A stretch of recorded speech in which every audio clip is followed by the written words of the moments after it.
Ciao ragazzi, bentornati, quarto episodio di questo mio podcast. Oggi vorrei parlare della scuola italiana e di come è composta, partendo dall'asilo per passare alla scuola elementare, media, superiore e per concludere l'università.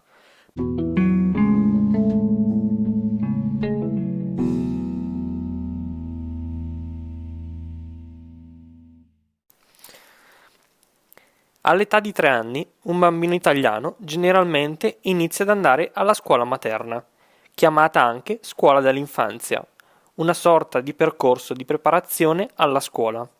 Qui i bambini, nell'arco di 3 anni, impareranno a stare insieme, a condividere momenti di gioco, svilupperanno la loro creatività ed impareranno ad esprimersi. Generalmente la scuola dell'infanzia si divide in 3 sezioni per fase di età: piccoli, primo anno, mezzani, secondo anno ed infine grandi, terzo anno. Solitamente il tempo scuola previsto è di 8 ore al giorno. In base alle richieste e necessità delle famiglie, però, l'orario può variare da un minimo di 5 a un massimo di 10 ore al giorno. In un'aula sono presenti 2 insegnanti e un numero massimo di 25 bambini. Immaginatevi che casino, povere maestre.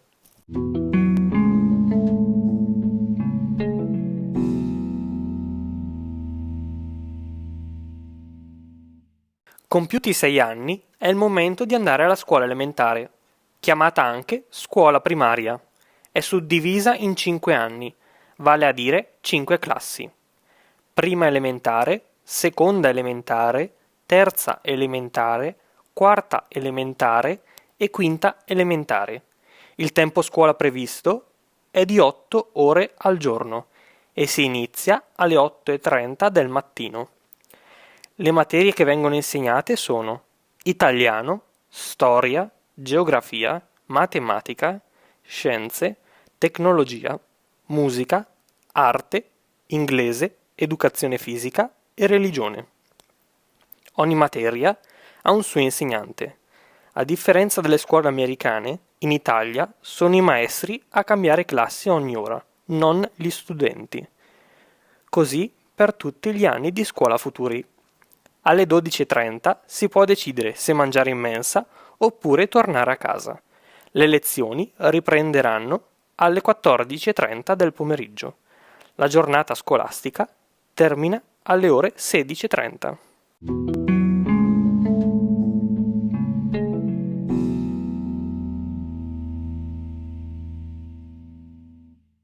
All'età di 11 anni si passa alla scuola media, conosciuta anche come scuola secondaria di primo grado. Questa dura solamente 3 anni. Vengono svolte le stesse materie delle scuole elementari.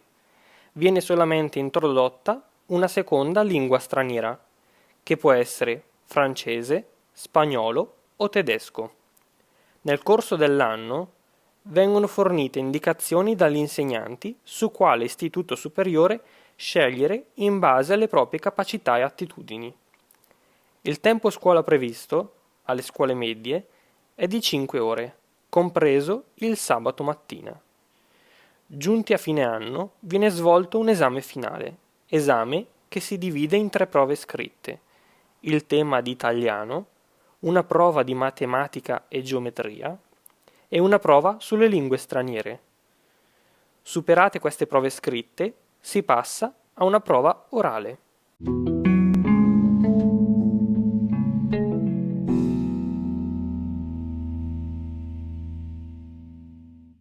Compiuti 13 anni si frequenta la scuola superiore, conosciuta anche come scuola secondaria di secondo grado. Ha una durata di 5 anni. Il tempo scuola generalmente è composto da 6 ore, più 4 ore il sabato mattina. Esistono più indirizzi per quanto riguarda le scuole superiori. I licei, scuole in cui non si fa altro che studiare materie classiche, si dividono in diverse categorie: quello artistico, dove si studiano i principali artisti della storia e si impara a disegnare, dipingere e scolpire; quello classico, il più difficile di tutti, dove si studia esclusivamente materie antiche, come il latino ed il greco; quello scientifico, in cui si studiano chimica, fisica e le materie scientifiche in generale, quello linguistico, dove principalmente si affrontano argomenti di letteratura e di studio dei più famosi autori di sempre. In alternativa ai licei ci sono gli istituti tecnici. In questi istituti vengono trattate esclusivamente materie economiche di amministrazione, finanza e marketing. Questo è l'indirizzo che ho frequentato. Infine, ci sono gli istituti professionali, indirizzi più pratici, meno studio, più lavoro pratico. Si impara a fare lavori manuali, come il meccanico, falegname, eccetera. Arrivati alla fine di questi 5 anni, si effettua un esame conclusivo, chiamato maturità. Consiste in 3 prove scritte, la prima un tema di italiano, la seconda è sulla materia specifica di indirizzo, ad esempio io avevo economia, e quella finale che comprende un quiz di tutte le restanti materie. Passate queste prove scritte, si ha quella orale, un colloquio di circa 40 minuti dove si espone il proprio progetto finale, chiamato tesina. Io, ad esempio, avevo trattato l'argomento del crollo della borsa di Wall Street. Il voto finale va da un minimo di 60 a un massimo di 100. Io avevo preso 81.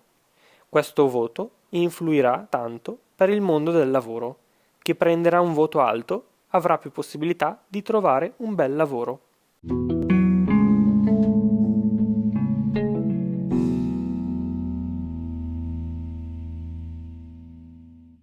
Finita la scuola dell'obbligo, vale a dire tutte le scuole elencate prima, un ragazzo italiano può decidere se continuare gli studi e quindi iscriversi all'università o iniziare la sua carriera lavorativa. Solitamente l'università dura dai 3 ai 5 anni. Si studiano e affrontano solo ed esclusivamente materie inerenti agli studi scelti.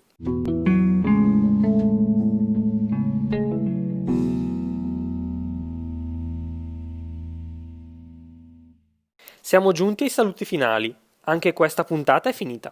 Spero sia stata interessante. Ho utilizzato diversi termini nuovi. Vi ricordo che trovate tutta la puntata trascritta nella descrizione di questo podcast. Date un'occhiata. Ci vediamo nel prossimo episodio.